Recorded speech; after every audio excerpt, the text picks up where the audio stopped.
Olá, sejam bem-vindos à terceira videoaula da disciplina Gestão de Operações e Logística 1.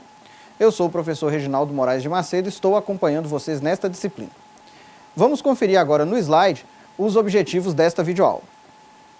São objetivos desta videoaula. Em primeiro lugar, conceituar, discutir, apresentar as características, vantagens e desvantagens dos principais modais de transporte e seus principais processos de formação de custo.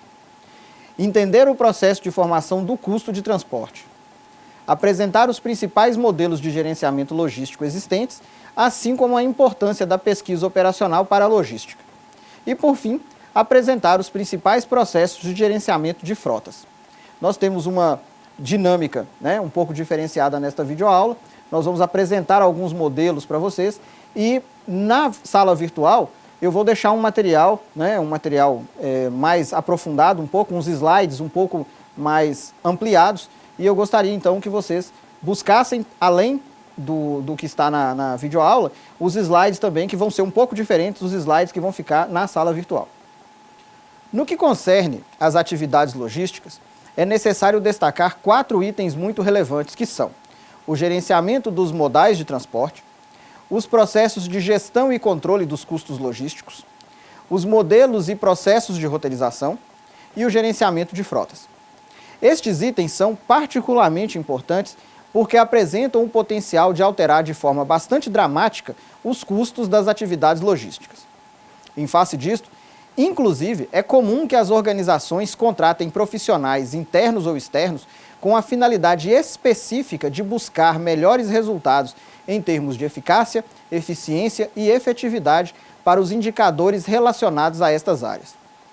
Lembrando que isto também ocorre na área da administração pública e não apenas na administração privada. Entregar os materiais às unidades administrativas ou operacionais dentro do prazo, com custos razoáveis e economizando recursos, é também uma função dos profissionais da área de logística pública. Outro fator importante é a situação em que os gestores públicos precisam desenvolver projetos de investimentos para áreas sensíveis como a logística. Logo, compreender tais itens é fundamental para o administrador público. Mas o que é um sistema de transportes?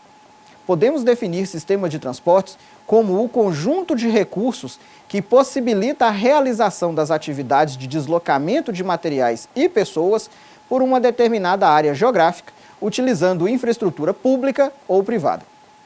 O objetivo do sistema de transportes é garantir o atendimento das necessidades dos clientes de produtos e serviços e as operações de suprimento dos fornecedores de produtos e serviços ao longo de uma determinada cadeia de operações.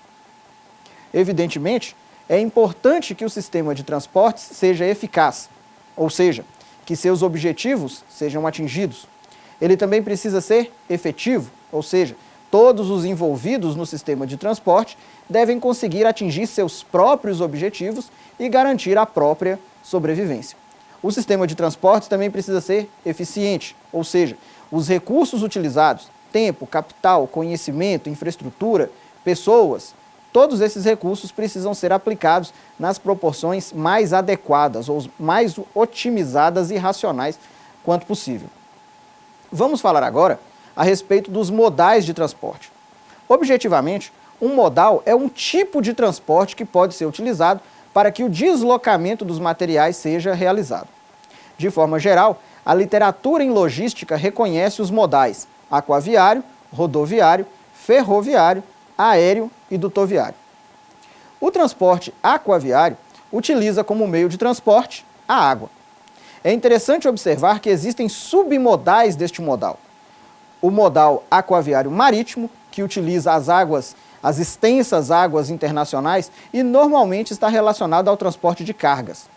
Temos também o modal aquaviário fluvial, realizado por meio dos rios, os quais podem inclusive atravessar diversos países. Temos também o modal aquaviário lacustre, realizado no âmbito dos lagos e lagoas. Precisamos também destacar o modal aquaviário de cabotagem, que se refere ao transporte realizado entre portos de um mesmo país, sejam eles localizados em lagos, lagoas, rios ou nas proximidades do mar territorial daquele país. O modal rodoviário está baseado em estradas e rodovias e pode transportar pessoas, cargas ou ambos. Temos ainda o modal ferroviário, que se utiliza de trilhos, podendo ser de superfície ou subterrâneo. Pode também ser de cargas, pessoas ou ambos.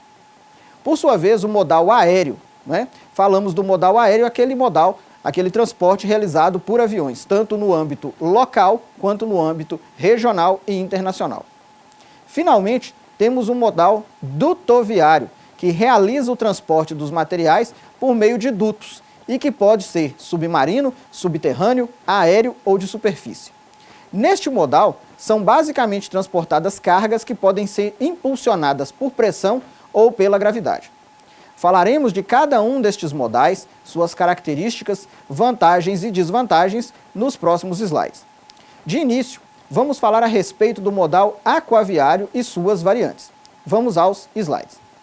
Modal aquaviário marítimo. Como nós já falamos, o modal aquaviário marítimo, ele se utiliza dos mares e oceanos para o transporte, principalmente de cargas, embora também existam o transporte de pessoas. Principalmente, até a invenção do avião, né, no início do século XX, o transporte de pessoas ao longo do mundo era basicamente realizado pelo transporte aquaviário marítimo, e hoje a gente ainda tem algumas pessoas sendo transportadas por modal aquaviário marítimo, mas é principalmente em função de questões de turismo. O modal aquaviário marítimo ele é fundamental para o comércio internacional. Basicamente, todo o comércio internacional ele ocorre, 99,99% ocorre por meio de navios. Afinal de contas, o navio tem uma capacidade muito maior de transporte de carga, são centenas, talvez milhares de toneladas que são transportadas no navio, e nós temos então essa capacidade de transportar essa produção internacional, esse fluxo de cargas por meio dos navios. Uma das características do modal aquaviário marítimo é sua ampla capacidade de transporte, principalmente em relação às cargas, o que gera um custo por tonelada transportada muito baixo. Então, uma das características do modal aquaviário marítimo é justamente o seu baixo custo por tonelada transportada. No caso do Brasil, especificamente, nós precisamos de maiores investimentos em portos. Nós temos um problema principalmente com as calhas. Os portos eles são muito rasos, então isso limita muito o tamanho do navio que consegue atracar nos portos. Nós temos até uma quantidade de portos relativamente satisfatória, mas os portos eles precisam de uma infraestrutura melhor para carga e descarga dos navios. Às vezes a gente observa a formação de filas muito grandes, aguardando o descarregamento. A nossa infraestrutura ela precisa ser melhorada a fim de que o Brasil possa ser, de fato, possa se tornar um país exportador e um país também que pode ser utilizado como ponto de parada para os navios que estão realizando seu transporte. Quando nós falamos do modal aquaviário fluvial, nós estamos pensando naquela navegação que é realizada nos rios. No caso brasileiro, por exemplo, ela é fundamental. A navegação fluvial ela é o principal meio de transporte, por exemplo, na Amazônia. E é um meio de transporte também muito utilizado na Europa, onde nós temos alguns rios que atravessam vários países e esses países, então, eles se associam para garantir a navegabilidade dos rios. Então, isso é uma questão importante, nem todos os rios são navegáveis. Um rio com muitas quedas d'água, com muitas cachoeiras, ele dificulta o processo de transporte, então precisa haver uma aplicação de infraestrutura, de tecnologia, a fim de que esse rio possa ser utilizado, a água dele possa ser, entre aspas, acalmada, para que você consiga fazer o transporte tranquilo. O rio não pode ser um rio muito agitado, porque isso aumentaria muito o risco do transporte. No caso do Brasil, o principal rio de navegação no interior do Brasil é o Rio São Francisco. Esse rio é o conhecido Rio de Integração Nacional e nós temos algumas dificuldades agora, principalmente em função dos impactos ambientais. Nós temos que trabalhar e manter a navegabilidade no rio, a gente tem que manter a perenidade do rio, ou seja, o rio ele não pode passar por períodos muito longos de estiagem e ele precisa então ter um fluxo mais ou menos constante de vazão, de percurso da água, e esse rio então a gente precisaria ter todo um processo de gestão ambiental para evitar o assoreamento do rio, para evitar que se prejudique a questão da navegabilidade. No caso do Brasil especificamente, o transporte fluvial, principalmente de cargas, ainda é um transporte muito limitado e nós precisaríamos, então, de um investimento maior para garantir o fluxo desses navios, desses barcos, né? desses meios de transporte, no caso, para transporte de carga. Nós temos também o modal aquaviário lacustre, né? Ele ocorre principalmente em lagos e lagoas, tem um uso muito limitado no Brasil, em função, né, de que não temos muitos lagos e lagoas no Brasil, mas ele tem um amplo uso nos Estados Unidos e na Ásia, onde existe um número muito maior de lagos, né, e lagoas. Uma questão também que é interessante é identificar aqui o impacto ambiental, né? Então, às vezes, esse lago ele não é um lago de reposição contínua de água, né? Alguns lagos são formados pelo degelo nas montanhas e a água, então, escorrendo, ela forma esses lagos num determinado lugar.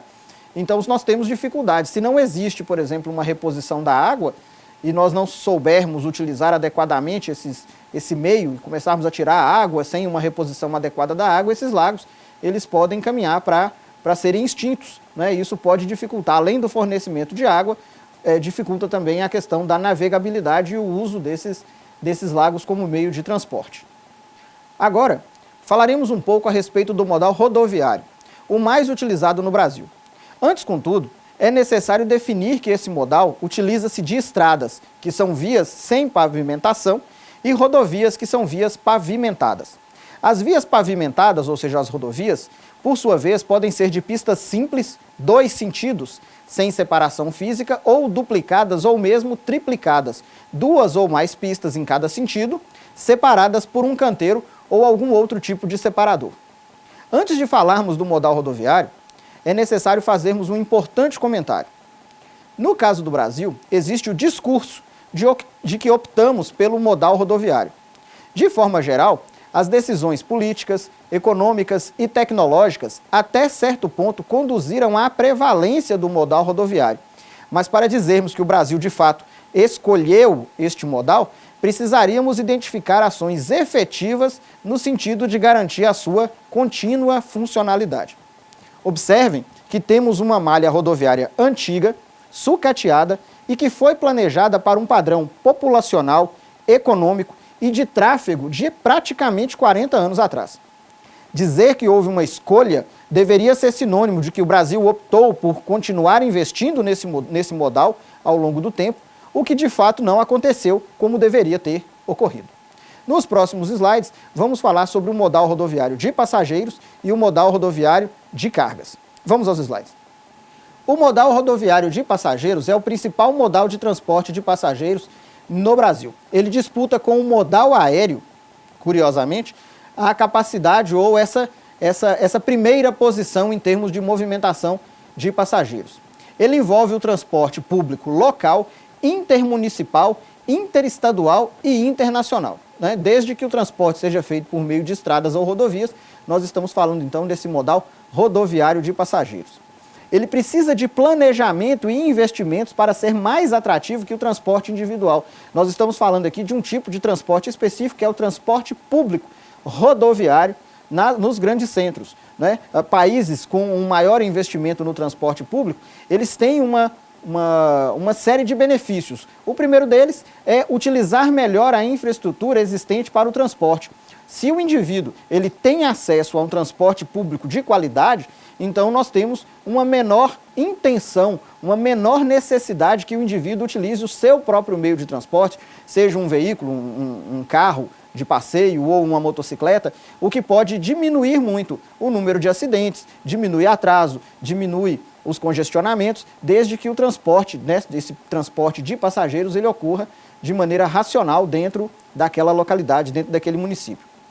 Nós temos ainda severos impactos ambientais decorrentes da queima de combustíveis fósseis, quando a gente fala do transporte rodoviário de passageiros. Então, uma das alternativas que tem sido bastante considerada nesse momento é a eletrificação, né? No caso das cidades, o transporte público de passageiros, ele pode, por exemplo, começar a trabalhar com os ônibus elétricos, né? Então, linhas de eletricidade que vão fornecer energia diretamente para a movimentação dos veículos, e aí, nesse caso, nós poderíamos reduzir o uso do combustível fóssil, do óleo diesel, na sua maioria das vezes, para impulsionar os veículos, no caso do transporte rodoviário de passageiros.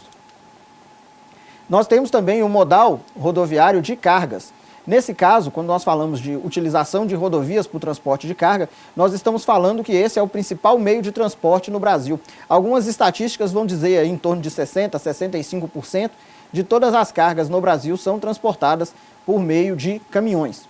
Nesse caso, especificamente em termos do Brasil, nós temos um grande contingente de empresas transportadoras e de trabalhadores autônomos. Isso pode levar, inclusive, a sérios problemas de infraestrutura, porque se você tem uma oferta muito grande de prestadores, você começa a ter uma queda muito grande no preço do frete e isso gera uma série de problemas para os transportadores. Os custos também são um fator importante nos indicadores de competitividade das organizações. Como nós temos uma malha de transportes muito antiga, que não foi racionalizada, a própria dinâmica da população alterou muito. As grandes rodovias no Brasil foram construídas praticamente há 40, 50 anos. Então, nesse sentido, continuar utilizando essas rodovias de antigamente, com pistas bastante estreitas, que não comportam o fluxo de veículos que existe hoje, isso tudo gera um aumento do custo e esse custo é repassado para os produtos e dos produtos ele é repassado para o consumidor. Então nós, consumidores, é que pagamos por toda essa ineficiência no sistema de transporte. Por fim, nós temos o planejamento e execução de obras de infraestrutura que está muito defasado no Brasil. O Brasil não tem uma estratégia de pensar o seu sistema de transporte. As ações são muito pontuais, são muito específicas e normalmente elas têm uma taxa de eficiência muito baixa. Às vezes as obras, para se você duplicar uma rodovia, leva-se 15, 20 anos para fazer uma duplicação, o que é totalmente inadmissível, considerados os padrões que a gente observa em outros países, por exemplo, como países da Europa, como a China, como os Estados Unidos. Vamos falar agora do modal ferroviário. No caso do Brasil, a malha ferroviária é antiga e apresenta sérios problemas de desempenho, tanto no que se refere ao transporte de passageiros quanto de cargas. Vamos nos próximos slides observar e discutir maiores informações acerca do modal rodoviário, tanto de passageiros quanto de cargas. Vamos falar agora do modal ferroviário de passageiros. No Brasil, os investimentos são poucos, frente à demanda e os prazos das obras também, que é muito alongado. Nesse caso de transporte de passageiros, nós podemos observar que o transporte ele ocorre principalmente por meio do metrô, seja ele de superfície ou subterrâneo. Essas obras, contudo, de construção do metrô, elas são obras muito lentas, normalmente são caras, a taxa de eficiência da construção é muito baixa e nós temos então obras que atravessam anos e algumas delas atravessam até mesmo décadas. Quando nós formos falar de transporte de passageiro intermunicipal ou interestadual, virtualmente esse transporte não existe no Brasil. As grandes linhas férreas que existem no Brasil, a infraestrutura, ela foi concedida pelo governo federal para empresas realizarem o transporte de cargas. Então nós temos dos cerca de mais ou menos 30 mil quilômetros de ferrovias que nós temos no Brasil, praticamente toda essa infraestrutura está concedida para empresas que fazem transporte ou de minério ou de algum tipo de grãos, Então, normalmente elas estão na mão do agronegócio ou das mineradoras. E aí a gente praticamente não ouve falar do transporte de passageiros. Os trens que ainda fazem o transporte de passageiros, basicamente são trens turísticos, Isso poderia ser uma forma, por exemplo, investir no transporte ferroviário de passageiros e o transporte de ferroviário, por exemplo, de passageiros de alta velocidade, como existem os trens de alta velocidade na Europa, no Japão, na China. Esses trens de alta velocidade, eles poderiam fazer muito o trabalho de interligar cidades-polo, por exemplo, como é o caso de São Paulo a Rio de Janeiro. Nós poderíamos ter um trem de alta velocidade ligando essas cidades, essas zonas altamente populosas, fazer uma viagem em 2 horas e pouco, como acontece, por exemplo, no Japão, em que nós temos aí linhas de quase 200 quilômetros em que são percorridas por mais ou menos 1 hora e pouco. Quando nós falamos do modal ferroviário de cargas, ele é o segundo modal mais utilizado no Brasil, depois do modal rodoviário de cargas, Então as ferrovias, elas foram o primeiro meio de transporte instalado no Brasil. E o Brasil até tinha uma dianteira em termos do modal ferroviário, mas a infraestrutura ela acabou ficando antiga, os projetos de expansão eles são muito lentos, eles são caros e eles enfrentam uma certa resistência dos defensores do modal rodoviário. nós poderíamos tirar um número muito grande de veículos das rodovias, de caminhões especificamente das rodovias, se nós investíssemos no modal ferroviário. Os principais utilizadores do modal ferroviário de cargas são o agronegócio e a atividade extrativa mineral. Então nós podemos falar aí de agropecuária, principalmente a questão de soja, né, e feijão, esses itens que são do agronegócio e são exportados, e a questão também dos minérios, né? Então, as mineradoras, elas utilizam muito o transporte ferroviário para levar das minas ou das jazidas desses elementos, né, desses produtos, para os portos onde eles são embarcados nos navios para serem exportados.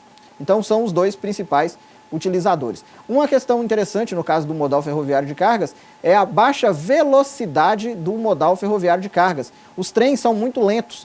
A velocidade média de um trem no Brasil é algo em torno de 30 km por hora, enquanto nos Estados Unidos eles percorrem a uma velocidade média de 80 km por hora. Agora, passaremos aos dois últimos modais, o aéreo e o dutoviário. Vamos lá. O modal aéreo é realizado, obviamente, por meio de aviões, né? Em termos de aplicação, basicamente o modal aéreo ele é utilizado para transporte de pessoas, né, disputando com o rodoviário de passageiros a primeira posição, e para cargas, ele é muito utilizado para cargas de pouco volume e um valor agregado bastante alto, né? Então, tem que ser uma carga muito específica para que ela seja elegível a ser transportada pelo modal aéreo. Nós temos também aqui uma situação que é importante, porque o modal aéreo ele é muito suscetível a crises econômicas e variação dos preços de combustíveis. Diferente do modal rodoviário de passageiros, os preços variam muito, então você tem muita promoção, você tem que estar sempre atento, dependendo da época do ano, a passagem vai ser mais cara, né? Então é um valor que ele flutua muito no decorrer de um mesmo dia, você pode ter várias ofertas diferentes de passagens. Isso complica bastante a utilização do modal. Ele tem uma alta concentração, né, e uma baixa concorrência. Então, é um modal também que precisa ser considerado. Por fim, nós vamos falar do modal dutoviário. No modal dutoviário, o transporte é feito por meio de dutos.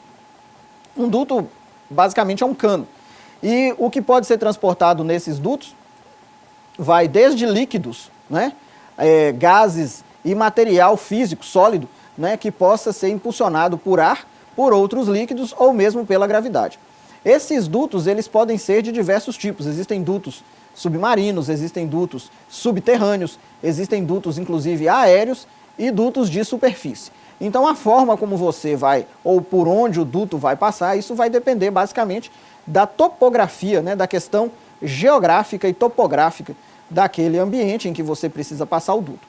É importante a gente lembrar que os dutos, o sistema dutoviário, ele é extremamente importante para esses itens aí, ó. Água, combustíveis, petróleo, gás, são os principais, e alguns tipos de grãos, são os principais materiais transportados. Nós temos os gasodutos, nós temos os oleodutos, né? Então é muito importante estar lembrando, né, que muito do transporte desses materiais acontece por meio de duto.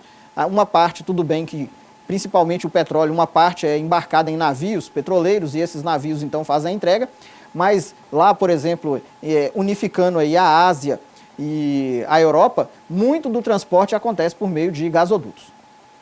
Para fechar a nossa análise dos modais de transporte, vamos ver no próximo slide uma comparação entre diversos indicadores relacionados aos modais rodoviário, ferroviário, aéreo e dutoviário. Vamos lá.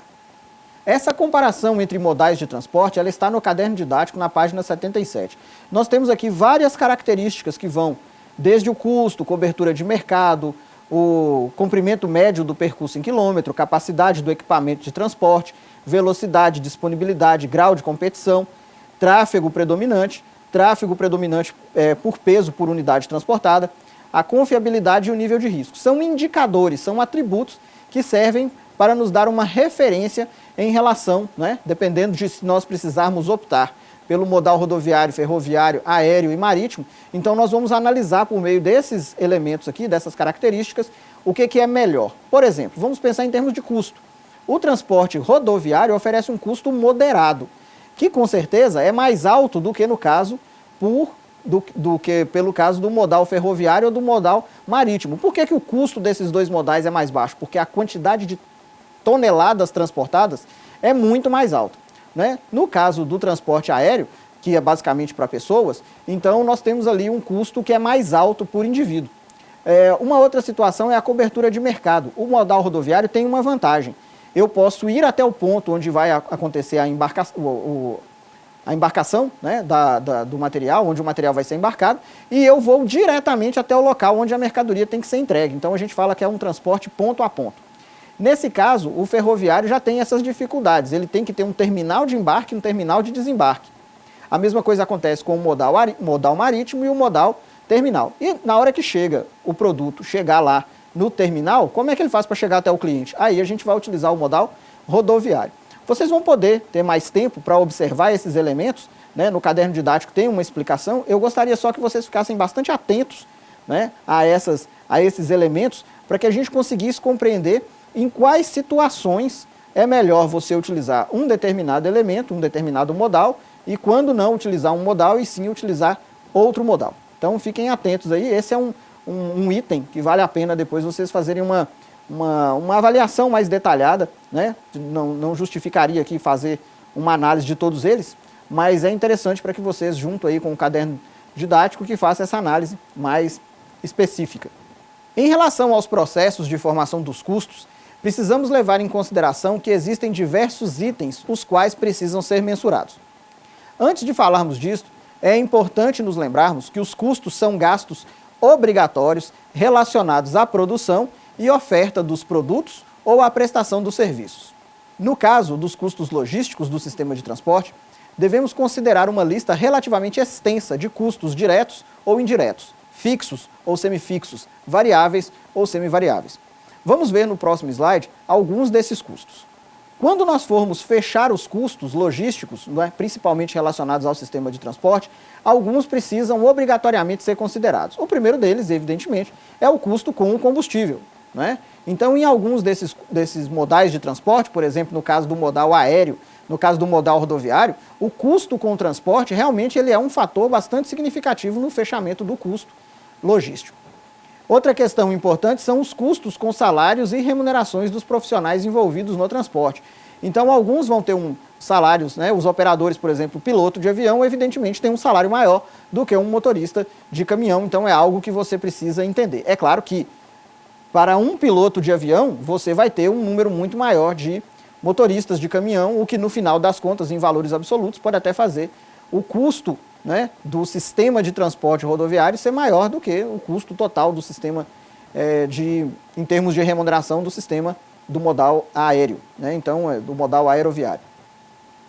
Nós temos ainda os gastos com a manutenção dos veículos, né, dos transportes, né, especificamente.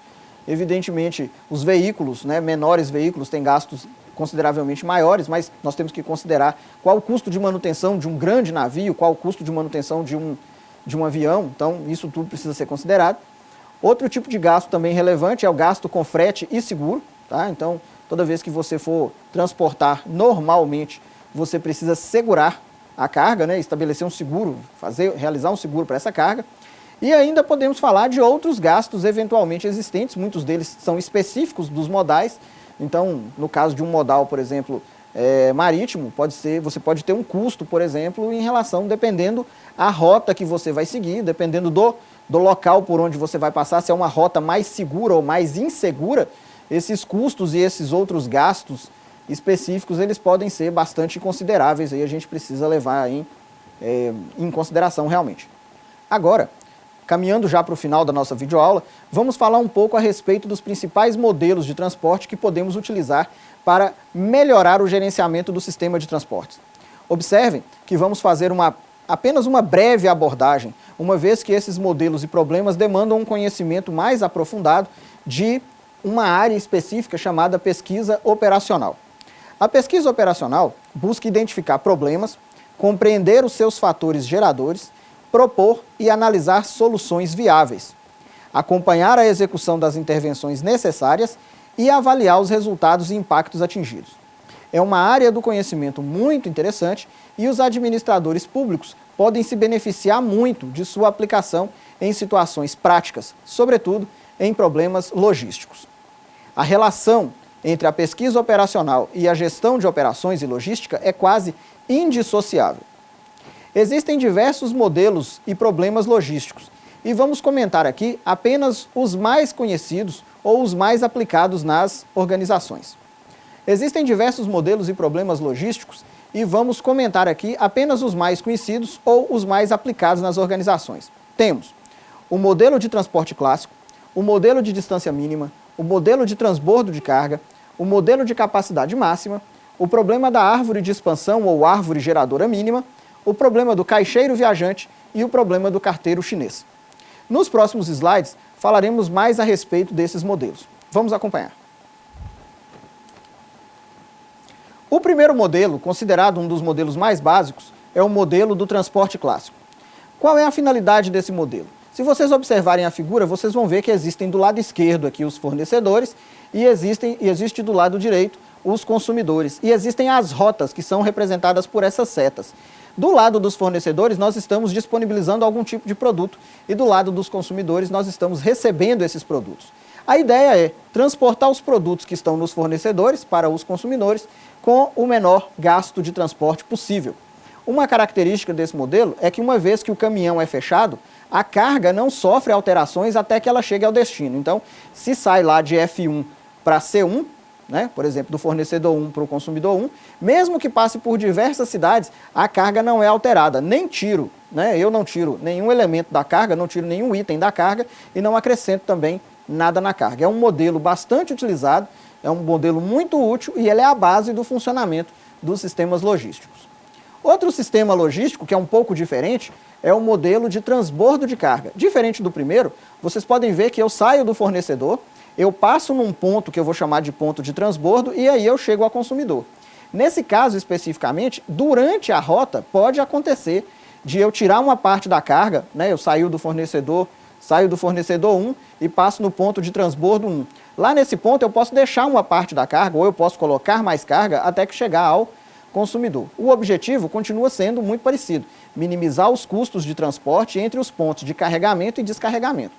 E a carga, nesse caso, ela pode sofrer alterações ao longo do trajeto, uma vez que passa por diversos pontos de reabastecimento. Eu posso ir tirando os elementos da carga, né, eu posso tirar itens da carga ou eu posso acrescentar itens da carga. Outros modelos logísticos ainda incluem o modelo de distância mínima, que praticamente todos nós trabalhamos com ele quando utilizamos um GPS. Né? A distância mínima quer saber a menor distância a ser percorrida entre dois pontos. Então, quando você abre o seu GPS e fala assim, olha, eu estou nesse lugar e quero ir para tal lugar, e ele vai te dar uma rota, ele está executando esse modelo logístico chamado distância mínima. Ele calcula a menor distância a ser percorrida entre dois pontos. Existem algumas variantes da distância mínima. Por exemplo, existe o tempo mínimo. Em algumas situações, a distância mínima não é necessariamente aquela que você vai consumir menos tempo. Às vezes o trânsito está muito engarrafado, existe um congestionamento e você pode optar por seguir a distância mínima ou por seguir o tempo mínimo. Às vezes a distância maior pode ter um tempo menor de percurso. Então é uma variante da distância mínima, o tempo mínimo. O outro modelo também interessante é o modelo, né, o problema da árvore geradora. Nesse caso, nós temos uma infraestrutura de algum tipo de rede física, por exemplo, imagina uma empresa concessionária de água, uma empresa concessionária de energia elétrica, e ela precisa fazer uma expansão da sua rede. De onde é que ela vai puxar a água que já existe na sua rede? De onde é que está vindo mais próximo? Né? Então ela quer fazer o seguinte, considerando, imagina um novo bairro que está sendo construído na cidade. De onde é que vai ser puxada a infraestrutura de água para chegar naquele bairro? De onde é que vai vir a infraestrutura de energia elétrica? Então, esse modelo de árvore geradora, ele busca, né, que essas empresas ofereçam o serviço para aquela comunidade, para aquela coletividade, mas fazer isso com o menor custo possível. Tá? Nós temos também um modelo de capacidade máxima. A funcionalidade dele, o objetivo dele, é maximizar o fluxo de transporte em uma determinada rede. Vamos imaginar isso aí, por exemplo, como uma empresa que precisa transportar cargas por meio de caminhões e na rota desses caminhões existem balanças. Suponhamos que o caminhão tem uma capacidade de 40 toneladas, mas tem uma balança no fluxo dele, uma balança na frente dele de 30 toneladas. Se ele chega com um caminhão de 40 toneladas a uma balança de 30, ele não vai conseguir passar pela balança, então ou ele vai ser multado ou ele vai ficar retido para tirar as 10 toneladas que estão sobrando. Então a ideia é justamente já verificar todo o caminho para saber qual é o máximo de carga que o caminhão vai ter, de forma que ele consiga passar em todas as balanças e chegue ao final sem ter nenhum tipo de problema. Então ele maximiza o fluxo. Tá? Ele maximiza o fluxo não significa colocar a carga máxima no caminhão. Significa entender quais são as restrições que existem nessa rota e, a partir dessas restrições, buscar compreender quais são as cargas. Né? Não adianta eu sair com 40 toneladas se o caminhão vai ficar parado lá na frente por causa de uma balança de 30 toneladas. Então eu já saio com 30.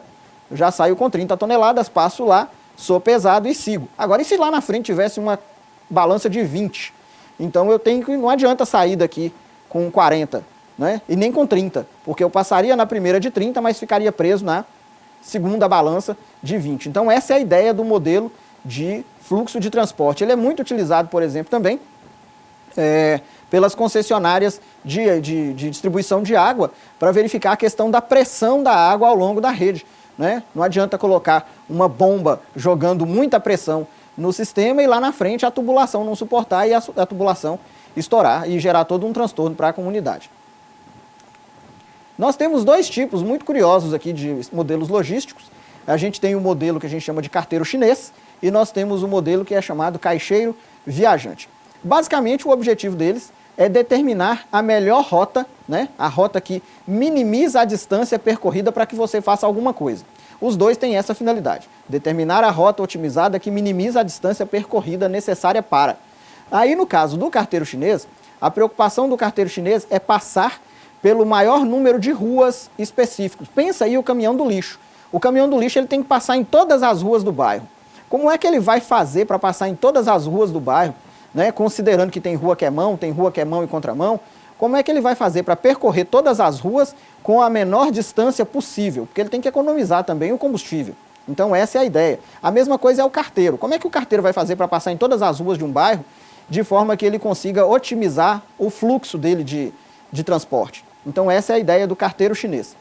O caixeiro viajante, ele é um pouco diferente. Ele tem o mesmo objetivo, mas a preocupação do caixeiro viajante ele tem um conjunto de pontos em que ele tem que passar. Imagina que é uma rota pré-definida. Eu estou dando um exemplo aqui para vocês de um sistema de entrega de refrigerante, né, de uma empresa que entrega, que faz pedidos, né, ela tem uma rota fixa. Então toda segunda-feira de manhã ele tem uma lista de 10 clientes que ele tem que atender. Esses clientes estão espalhados pela cidade. Então eu preciso montar uma rota de forma que eu vá nesses 10 clientes, essa rota é fixa normalmente, né, ela muda pouco ao longo do tempo, e aí eu preciso passar no primeiro, passar no segundo, passar no terceiro, passar no quarto, até chegar no 10º e retornar para o meu ponto de origem. Então a gente costuma dizer que nós estamos buscando passar por nós, por pontos da rede logística. Diferente da outra, que eu estou preocupado com as ruas. Né? No caso do carteiro, eu estou preocupado com a rua, e no caso do caixeiro viajante, eu estou preocupado com as esquinas, com os pontos, né, pelos quais eu preciso passar. Esses são os principais modelos logísticos, né? Estou passando para vocês aqui, vou deixar um material especial para vocês na sala virtual a respeito desses modelos, e é sempre bom, quem tem interesse em trabalhar com logística precisa compreender esses modelos, né? Essa área é extremamente importante e ela é uma área que nós temos ainda uma oferta muito grande de oportunidades no mercado de trabalho. Bem, caminhando para o fim dessa videoaula, eu quero comentar a respeito do gerenciamento de frotas.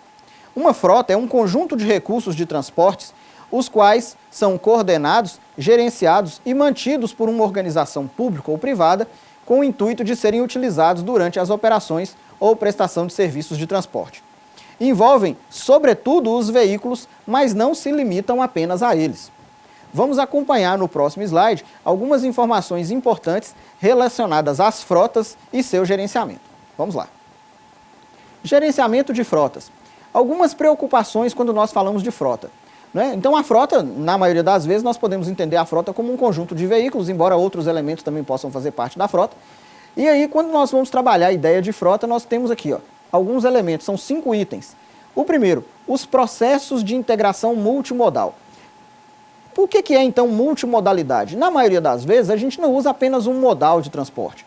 Imagina um produtor de soja lá do Mato Grosso. Ele precisa entregar a soja dele na China. É claro que ele não vai mandar a soja para lá de caminhão. Ele vai primeiro, ele poderia, por exemplo, utilizar um trem, né, até um determinado momento, depois o trem descarrega aquela soja e carrega num caminhão, o caminhão acaba de chegar ao porto, o porto embarca a soja e a soja é entregue na China, e aí da China outro caminhão ou outro trem, até que chega lá no cliente dele, que pode ser uma indústria ou pode ser um cliente final lá na China. Então você pode ver que raramente nós temos um transporte, principalmente esses transportes de larga escala, ele não é feito apenas por um meio de transporte. E aí nós temos então essa necessidade de compreender essa cadeia de integração multimodal. Isso é uma preocupação que está dentro do gerenciamento de frotas. Um outro item é o dimensionamento da frota, né? Em primeiro lugar, eu preciso saber, eu preciso ter uma frota? Né? Será que a minha empresa precisa efetivamente ela mesma realizar a entrega do produto? Ou eu posso contratar alguém especializado em fazer esse processo de entrega? Algumas empresas muito conhecidas do mundo não têm entrega dos seus próprios produtos. Vendem para distribuidores ou entregam esses produtos em distribuidores e os distribuidores é que espalham os produtos pelo mercado. Num terceiro momento, nós temos o planejamento, operação, manutenção e substituição de itens da frota. Aí nós estamos falando, né, qual é meu plano de compra de equipamento, de quanto em quanto tempo eu vou trocar um caminhão, um carro pequeno, eu vou comprar esse carro em que mês, eu vou comprar de que marca, todos esses problemas estão no âmbito aí do planejamento, operação, manutenção e substituição de itens. O quarto item é a gestão de custos operacionais, né? Então, assim, quanto custa manter uma frota? Será que é mais caro manter uma frota ou mais barato manter uma frota do que pagar alguém para fazer esse trabalho, né? O que justifica ter ou não ter uma frota própria para o trabalho? Outro item também importante, já caminhando aí para o finalzinho, são as inovações tecnológicas. Hoje, dentro da área de logística e gerenciamento de frotas, a gente tem muita questão de aplicação de sistemas de informação dentro dos caminhões, né? Então existem sistemas, existem caminhões hoje, existem equipamentos que praticamente são monitorados em tempo real, remotamente. Então o dono da empresa de transporte sabe exatamente onde o caminhão está, em que marcha que o caminhão está, se o motorista está parado fora do momento que ele deveria estar parado, se ele abriu o baú fora do momento. Então, assim, todo o caminhão é monitorado eletronicamente e essas informações são repassadas via celular, via internet, diretamente para a central de monitoramento da empresa, né? Então, esse processo todo é importante. Algo que vem sendo considerado e que nos próximos anos a gente vai começar realmente a observar são os veículos autônomos ou semi-autônomos no gerenciamento de frotas, né? Então nós já temos aí grandes empresas, por exemplo, que trabalham com caminhões para mineração, que já estão trabalhando com veículos que não têm o espaço, não têm o lugar para o motorista se sentar. O motorista fica na central da empresa e ele dirige o caminhão remotamente, ele dirige o caminhão como se fosse um videogame, né? Ele tem acesso ao caminhão pela internet e ele dirige o caminhão de lá de dentro da sala dele. E nós estamos caminhando, inclusive, para caminhões que vão se dirigir sozinhos, inclusive na estrada. A gente faz uma média aí de mais 10, 15 anos, nós vamos transitar na estrada e vamos encontrar caminhões sem motorista, caminhões transportando cargas e caminhões totalmente autônomos. Isso já está em processo e a tecnologia, inclusive, já está bem adiantada, bem avançada em relação a isso.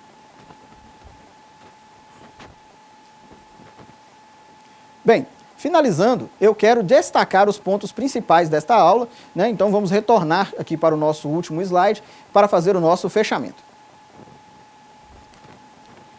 Em primeiro lugar, eu quero frisar, né, fundamentar para vocês aí essa importância do gerenciamento de transportes. Oi? Tá. Realizando o nosso fechamento, eu quero ressaltar a importância do gerenciamento de transportes, né, o quanto esses custos e esse processo de gerenciamento são relevantes para as atividades tanto da administração privada quanto da administração pública, né?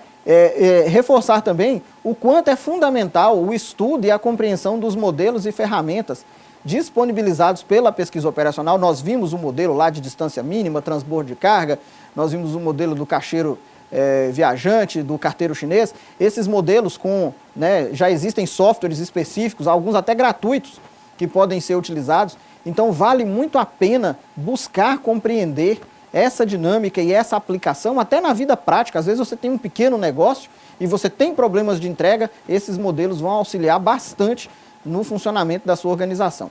Também, né, e é claro que é importante sempre falar de custo, necessário compreender os processos de formação de custos logísticos e de como aplicar adequadamente esses modelos a fim de que você possa minimizar, né, os gastos e manter sempre um alto grau de eficiência da sua operação. Estamos então finalizando a nossa terceira videoaula. Quero novamente dizer para vocês que vamos deixar um material específico na sala virtual, né, relacionado principalmente à questão da pesquisa operacional e a esses modelos. É um material que num primeiro momento é um material extra, né, será deixado lá para que vocês consigam, né, quem tiver interesse, fazer uma leitura desse material e compreender um pouco mais dessa área que é extremamente importante. Existe, né, tem muito ainda negócio, o Brasil tem sérios problemas de gestão logística e a gente pode se aproveitar enquanto administradores, né, tanto no setor público quanto no setor privado, se aproveitar disso, dessas oportunidades para trabalhar em uma área que é uma área que nós sabemos muito bem. Se existe um crescimento econômico, essa área cresce, e se existe uma retração econômica, ela também cresce, porque nós buscamos sempre entregar o produto para o cliente e fazer isso da forma mais assertiva, né, sempre pensando a eficácia, a efetividade e principalmente a eficiência, e o gerenciamento logístico está muito relacionado com isso. Então eu vou me despedindo de vocês por aqui, né, vou encontrar vocês na próxima videoaula. Até lá, tudo de bom e até a próxima vez.